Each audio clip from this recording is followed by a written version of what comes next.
Korupsi merupakan sebuah kejahatan luar biasa. Namun di negeri ini, kadang yang luar biasa bukan hukumannya, melainkan santainya para koruptor hidup setelah merampok uang rakyat.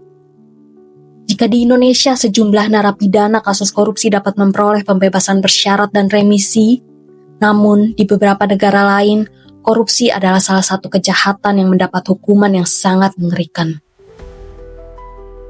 Hai penjelajah waktu, selamat datang di Labirin Sejarah, tempat di mana masa lalu tidak pernah benar-benar berlalu. Bersiaplah untuk menyusuri lorong-lorong waktu dan menemukan cerita-cerita yang tersembunyi di balik tirai sejarah. Menurut Undang-Undang Republik Indonesia, korupsi adalah perbuatan melawan hukum yang dilakukan oleh seseorang untuk memperkaya diri sendiri atau orang lain atau suatu korporasi yang merugikan keuangan negara atau perekonomian negara. Sehingga sudah seharusnya seorang koruptor yang secara hukum sudah terbukti melakukan tindakan korupsi mendapatkan hukuman yang berat agar bisa memberikan efek jerah. Bukan hanya bagi dirinya sendiri, tetapi juga menjadi peringatan tegas bagi siapapun yang berniat melakukan hal serupa. Hukuman yang berat dan tegas akan menunjukkan bahwa negara tidak mentoleransi kejahatan yang menyengsarakan rakyat. Jika hukuman terhadap koruptor terlalu ringan, maka pesan yang sampai ke publik justru bahwa mencuri uang negara hanya akan mendapat resiko kecil dengan keuntungan yang besar.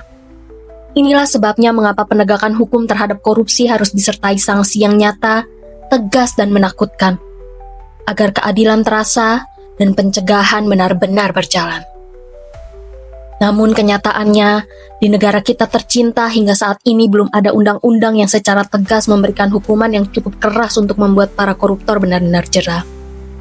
Bahkan rancangan undang-undang tentang perampasan aset koruptor hingga kini tak kunjung disahkan oleh para pejabat yang berwenang. Jika kita menoleh ke luar negeri, kita akan menemukan bahwa banyak negara tidak main-main dalam menghadapi para pencuri uang rakyat. Mereka menetapkan hukuman yang keras bahkan ekstrim demi menanamkan satu pesan sederhana. Korupsi bukan sekedar pelanggaran hukum, tapi pengkhianatan terhadap negara dan rakyat. Tiongkok adalah salah satu negara yang paling tegas terhadap korupsi. Sejak zaman Tiongkok kuno, korupsi dianggap sebagai ancaman besar bagi stabilitas negara dan kesejahteraan rakyat. Dinasti Qin pada tahun 221 sampai 206 sebelum Masehi yang dipimpin oleh Kaisar Qin Shi Huang dikenal sebagai salah satu pemerintahan yang paling keras dalam menindak pejabat korup. Qin Shi Huang percaya bahwa negara hanya bisa kuat jika hukum ditegakkan dengan disiplin ketat, termasuk dalam menangani kasus korupsi. Oleh karena itu, ia menerapkan hukuman yang sangat keras bagi para pejabat yang terbukti melakukan penyalahgunaan kekuasaan atau penggelapan dana negara. Salah satu hukuman yang diterapkan bagi koruptor adalah pemotongan tangan yang bertujuan untuk memberikan efek jera dan menandai mereka yang telah melakukan kejahatan. Hukuman ini juga dianggap sebagai peringatan bagi pejabat lain agar tidak berani menyalahgunakan jabatan mereka. Dalam kasus korupsi yang lebih berat, seperti penggelapan pajak dalam jumlah besar atau menjual jabatan pemerintahan, hukumannya bisa berupa hukuman mati yang seringkali dilakukan dengan cara pemenggalan atau hukuman berat lainnya, seperti ditarik oleh kereta kuda hingga tubuhnya terpisah. Selain hukuman fisik, dinasti Qin juga menerapkan sistem pengawasan yang ketat terhadap pejabat negara. Kaisar Qin Shi Huang membentuk jaringan mata-mata yang bertugas memantau perilaku pejabat di seluruh negeri. Jika ada indikasi penyalahgunaan kekuasaan, pejabat tersebut bisa segera ditangkap dan diadili tanpa peringatan terlebih dahulu.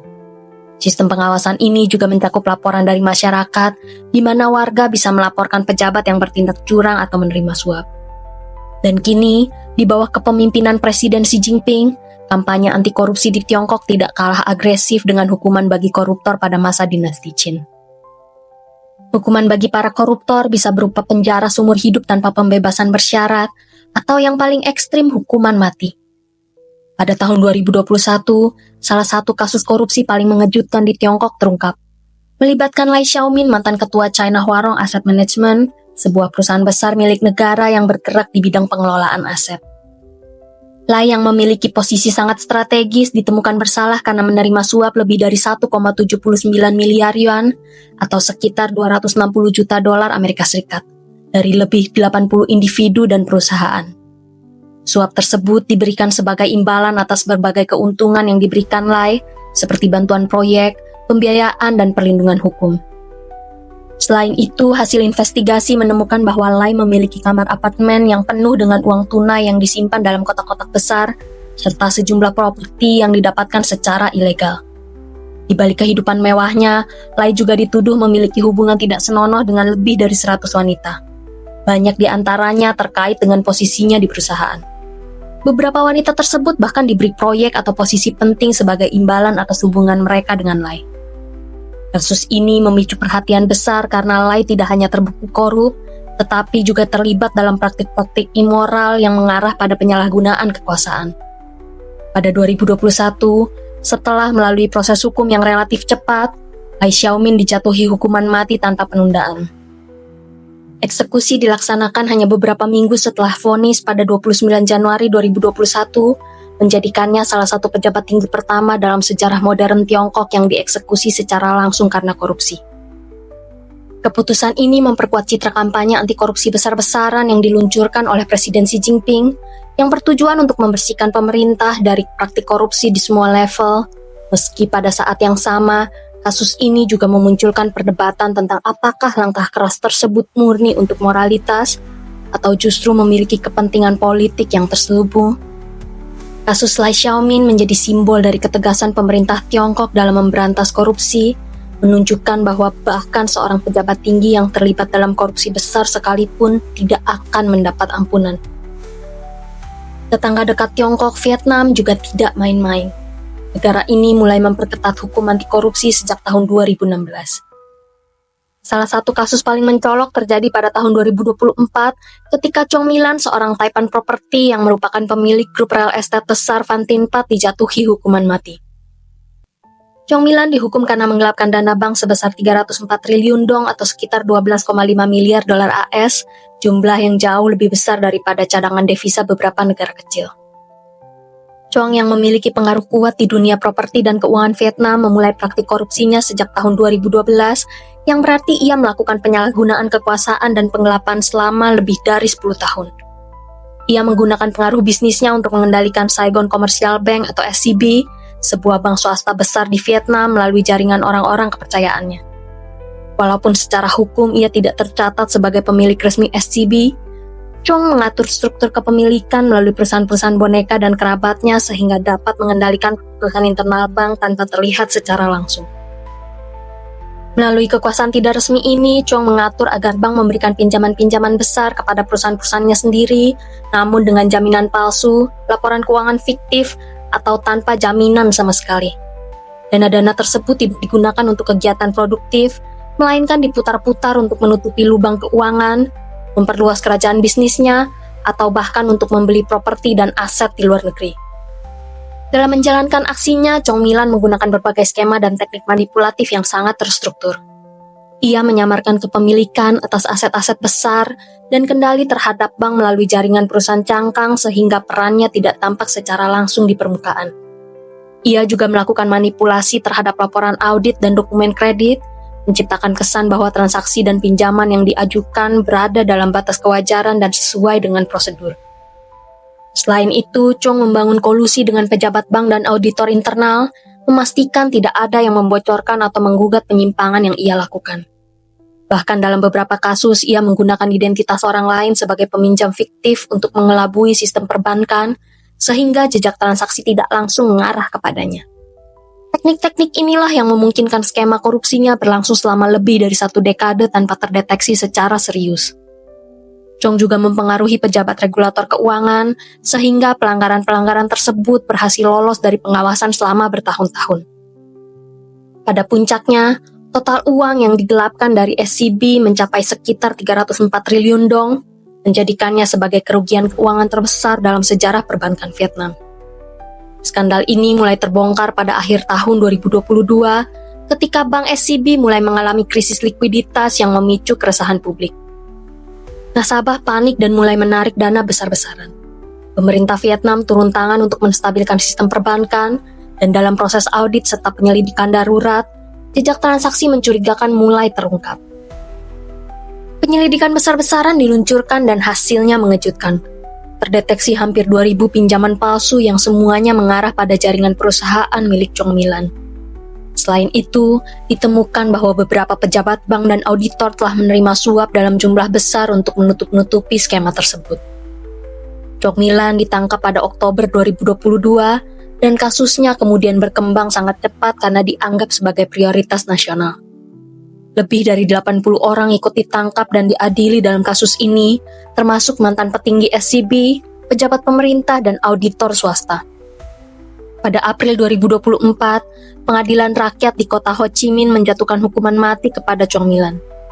Putusan ini merupakan bagian dari kampanye anti korupsi besar-besaran yang dikenal sebagai Blessing Finance yang digagas oleh Partai Komunis Vietnam. Pemerintah ingin mengirimkan pesan tegas bahwa tindak pidana korupsi berskala besar tidak akan ditoleransi dan akan ditindak secara maksimal demi menjaga kepercayaan publik serta menegakkan integritas sistem hukum dan perbankan negara. Namun pada April 2025, Chong Mi-lan mendapatkan keringanan hukuman dalam salah satu perkara terpisah yang melibatkan penipuan obligasi senilai 1,2 miliar US dollar. Hukuman penjara seumur hidup dalam perkara tersebut dikurangi menjadi 20 tahun penjara.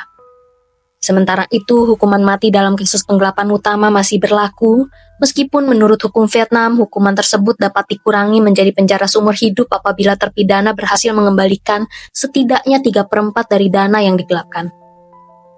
Proses hukum dan evaluasi terhadap potensi pengurangan hukuman tersebut masih berlangsung seiring dengan langkah pemerintah untuk memulihkan kerugian negara yang sangat besar akibat praktik korupsi ini. Di Iran, korupsi tidak hanya dipandang sebagai pelanggaran hukum, tetapi juga sebagai pengkhianatan terhadap ajaran Islam dan integritas negara. Oleh karena itu, hukuman terhadap pelaku korupsi bisa sangat keras, bahkan mencapai eksekusi mati di depan umum. Negara ini meyakini bahwa korupsi, khususnya dalam bentuk penipuan ekonomi berskala besar, merupakan penghancuran terhadap fondasi moral, sosial, dan ekonomi bangsa, terutama ketika negara sedang menghadapi tekanan seperti sanksi internasional atau krisis mata uang. Kasus korupsi paling terkenal terjadi pada tahun 2018, ketika 3 pelaku korupsi besar dalam sistem perbankan Iran, termasuk seorang yang dijuluki Sultan Koin Emas, yaitu Fahid Mazloumin, dijatuhkan hukuman eksekusi. Julukan itu bukan tanpa alasan. Mazloumin dan rekannya menjalankan operasi besar yang memanipulasi pasar emas dan valuta asing di tengah kondisi krisis ekonomi Iran. Mereka membeli dan menimbun emas serta mata uang asing dalam jumlah besar, kemudian menjualnya kembali dengan harga tinggi, menciptakan spekulasi dan inflasi buatan yang memperparah penderitaan rakyat. Aktivitas mereka tidak hanya merusak stabilitas keuangan, tetapi juga mendorong ketidakpercayaan terhadap sistem moneter nasional. Mazloumin dan rekannya mulai mencuri perhatian otoritas karena mereka secara terang-terangan membeli dan menimbun koin emas serta mata uang asing dalam jumlah sangat besar. Transaksi mereka tidak hanya besar, tapi juga dilakukan dengan frekuensi tinggi dan putaran dana yang mencurigakan, yang menyebabkan lonjakan harga emas dan membuat rakyat kesulitan mendapatkan logam mulia sebagai bentuk tabungan tradisional. Investigasi diawali oleh Badan Intelijen Iran dan Lembaga Pengawasan Keuangan yang menemukan bahwa Mazloumin memimpin jaringan perdagangan ilegal emas dan valuta asing, serta menggunakan agen-agen di pasar gelap untuk menyebar spekulasi harga. Dalam beberapa laporan, disebutkan bahwa ia menimbun lebih dari 2 ton koin emas, sebuah jumlah yang luar biasa untuk satu individu. Ia juga memalsukan dokumen transaksi untuk menyamarkan jejak, namun sistem pengawasan baru yang diterapkan pemerintah berhasil mendeteksi pola transaksinya. Pemerintah Iran menangkap dan mengadili Mazloumin dan jaringannya dalam waktu singkat melalui pengadilan revolusioner khusus yang dibentuk untuk menangani kejahatan ekonomi besar. Hukumannya, eksekusi melalui hukuman gantung di depan umum yang dilaksanakan untuk memberikan efek jera dan memperlihatkan keseriusan negara dalam memberantas korupsi di saat krisis. Langkah ini juga menjadi pesan politik bahwa Iran tidak akan mentoleransi praktik yang merusak ekonomi rakyat demi keuntungan pribadi, apalagi ketika negara berada dalam posisi rentan akibat tekanan ekonomi global dan sanksi luar negeri. Kasus Sultan Koin Emas menjadi simbol kerasnya penegakan hukum di Iran terhadap kejahatan ekonomi dan menunjukkan bahwa keadilan di negara tersebut bisa dijalankan dengan kecepatan dan ketegasan luar biasa, khususnya dalam konteks menjaga kestabilan nasional. Namun langkah-langkah ini juga menuai kritik dari sejumlah pihak internasional yang mempertanyakan transparansi sistem peradilan dan independensi proses hukum dalam pengadilan revolusioner. Meskipun demikian, bagi pemerintah dan banyak warga Iran, Eksekusi ini dianggap sebagai bentuk pembelaan terhadap martabat ekonomi negara dan moralitas Islam yang dijunjung tinggi.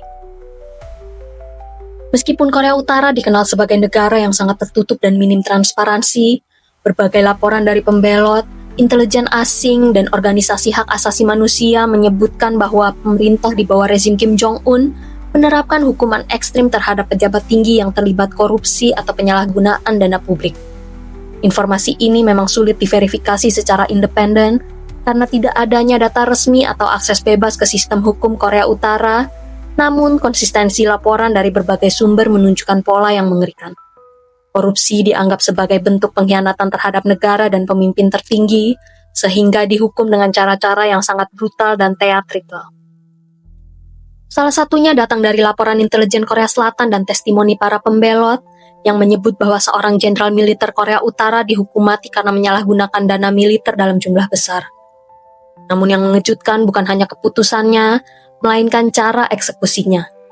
Menggunakan senjata anti pesawat, yaitu jenis senjata yang dirancang khusus untuk menembak jatuh pesawat udara seperti jet tempur, helikopter, atau drone yang terbang di ketinggian tertentu. Senjata ini biasanya memiliki daya ledak atau daya tembak yang sangat besar karena harus mampu mengenai target yang cepat, kecil, dan bergerak di udara. Metode ini tidak hanya kejam tapi juga sangat mengintimidasi, seolah ingin mengirim pesan keras kepada siapapun yang berniat melawan kedisiplinan atau melanggar garis ideologis negara. Rezim Korea Utara menggunakan teror dan kekerasan sebagai instrumen utama untuk menjaga kontrol mutlak dan eksekusi publik khususnya terhadap pejabat tinggi sendiri. Cara ini dipandang sebagai cara yang menegaskan bahwa tidak ada seorang pun yang kebal terhadap hukuman, bahkan mereka yang berada di lingkaran dalam kekuasaan. Meski sulit mengetahui skala sebenarnya dari praktik korupsi dan penindakannya di negara itu, pola ini menunjukkan bahwa Korea Utara tidak segan menggunakan hukuman mati dengan metode ekstrim bagi orang yang merugikan negara dan rakyat. Lalu bagaimana dengan negara ini? Meskipun kita memiliki lembaga KPK yang memiliki peran penting dalam menyelidiki dan menangkap para pelaku korupsi, namun kewenangan untuk mengadili pelaku korupsi berada pada Pengadilan Tindak Pidana Korupsi atau Tipikor. Di sini KPK hanya bertindak sebagai penuntut umum, yang artinya KPK membawa bukti-bukti dari kasus yang telah diselidiki ke pengadilan untuk mendapatkan keputusan hukum. Setelah itu, hakim di Pengadilan Tipikor yang akan memutuskan apakah terdakwa terbukti bersalah dan memberikan hukuman yang sesuai, yang bisa berupa penjara, denda, atau bahkan perampasan aset yang diperoleh dari hasil korupsi. Namun, meskipun ada peraturan yang tegas mengenai hukuman untuk pelaku korupsi, kenyataannya banyak koruptor di Indonesia yang tidak menerima hukuman yang setimpal dengan kejahatannya. Beberapa faktor yang mempengaruhi hal ini adalah proses hukum yang panjang, kurangnya ketegasan dari hakim, dan peluang untuk mengajukan banding. Selain itu, politik seringkali turut mempengaruhi keputusan pengadilan, sehingga beberapa koruptor yang seharusnya mendapat hukuman berat justru mendapatkan hukuman ringan atau bahkan bebas dari hukuman. Hal ini menunjukkan adanya kelemahan dalam sistem hukum di Indonesia yang menyebabkan para koruptor merasa tidak takut akan hukuman dan justru memperburuk masalah korupsi di negara ini. Dengan begitu, meskipun KPK berusaha keras memberantas korupsi, keadilan yang diterima oleh para pelaku korupsi di pengadilan tidak selalu mencerminkan keseriusan negara dalam menanggulangi kejahatan ini.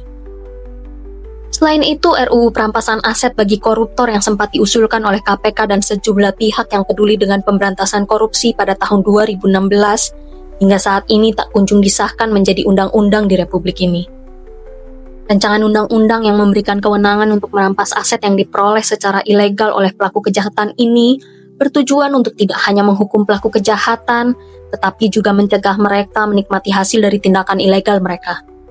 Melalui RUU ini, negara bisa mengambil kembali aset-aset yang diperoleh dari tindak pidana, khususnya korupsi, dan mengembalikannya untuk kepentingan negara atau masyarakat.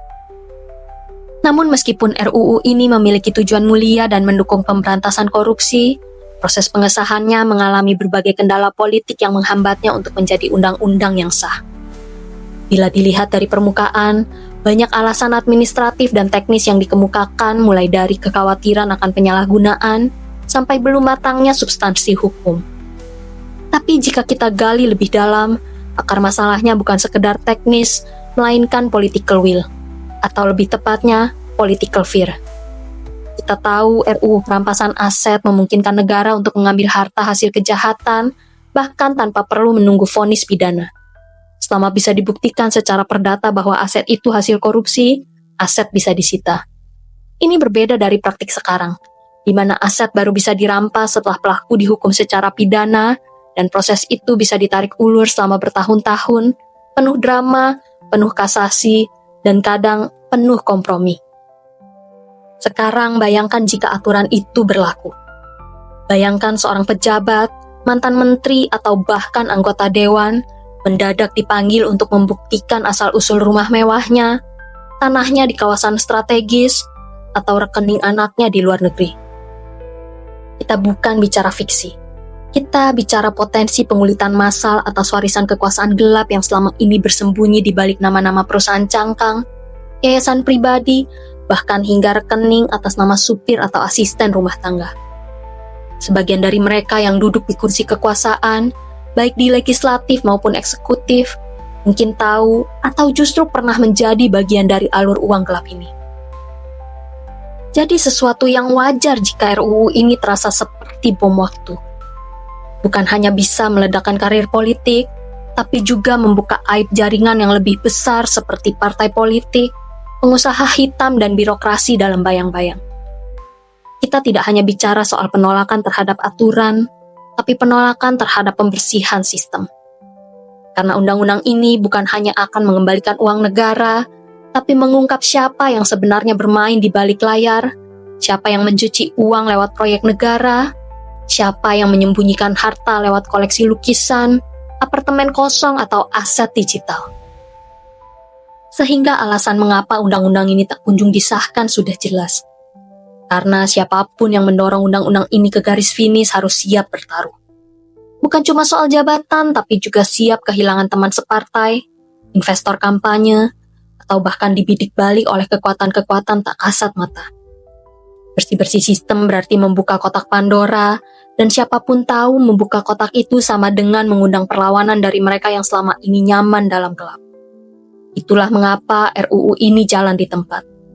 Bukan karena kurang penting, tapi karena terlalu berbahaya untuk para pemain lama. Kita tidak sedang menunggu hukum yang adil, kita sedang menunggu keberanian politik, dan sayangnya, itu mata uang yang sangat langka di Republik ini. Kita sudah melihat bersama dari Tiongkok hingga Vietnam, dari Iran hingga Korea Utara, bagaimana korupsi dipandang sebagai pengkhianatan terhadap negara, dan bagaimana para pelakunya dihukum dengan cara yang keras bahkan ekstrim. Di banyak negara, korupsi dianggap bukan sekedar kejahatan hukum, tapi dosa moral dan ancaman eksistensial terhadap bangsa. Dan mereka membuktikannya dengan keberanian mengambil tindakan yang tegas. Lalu kita menengok ke Indonesia. Negeri yang nyaris setiap tahunnya merayakan parade OTT, tapi lupa bahwa pemenjaraan tanpa perampasan aset tak akan pernah membuat jerah. Disinilah letak ironi terbesar. Negara ini punya lembaga anti korupsi, tapi tak punya keberanian politik untuk menyelamatkan uang rakyat yang dirampas. RUU perampasan aset sudah mengendap hampir 1 dekade. Diusulkan, dibahas, dipingpong, lalu dilupakan. Dan ketika kita bertanya mengapa tak kunjung disahkan, jawabannya tak pernah benar-benar jujur. Yang terdengar hanya kata-kata manis tentang kehati-hatian hukum, kekhawatiran terhadap penyalahgunaan, dan alasan klasik belum menjadi prioritas. Tapi publik tahu, yang tidak diutamakan itu justru seringkali yang paling mengancam kepentingan orang-orang kuat. Ironisnya, mahasiswa dan masyarakat seringkali diarahkan untuk turun ke jalan demi isu-isu yang sudah disetir oleh elit politik. Isu-isu receh yang viral di media sosial tapi minim substansi, jadi panggung besar untuk mencuri perhatian, sementara isu penting seperti perampasan aset tak pernah cukup ramai untuk jadi headline. Padahal di sanalah jantung korupsi berdenyut, dan di sanalah seharusnya letak perlawanan dimulai. Maka mungkin ini sudah saatnya kita bertanya lebih keras. Kenapa negara ini begitu lembut pada mereka yang mencuri miliaran, tapi begitu keras pada mereka yang bersuara? Dan mungkin sudah waktunya mahasiswa kembali pada marwahnya. Bukan sekedar meramaikan yang ramai, tapi meneriakan yang penting meski sunyi. karena hukum tak akan pernah berpihak pada rakyat jika rakyat sendiri berhenti memperjuangkannya. Kalau rakyat diam, para koruptor akan tetap tertawa. Dan kalau mahasiswa lupa arah, siapa lagi yang akan menjaga nurani negeri ini? Sampai di ujung labirin kali ini. Tapi jangan khawatir, masih banyak lorong waktu yang menunggu untuk kita jelajahi bersama. Sampai jumpa di petualangan berikutnya penjelajah waktu.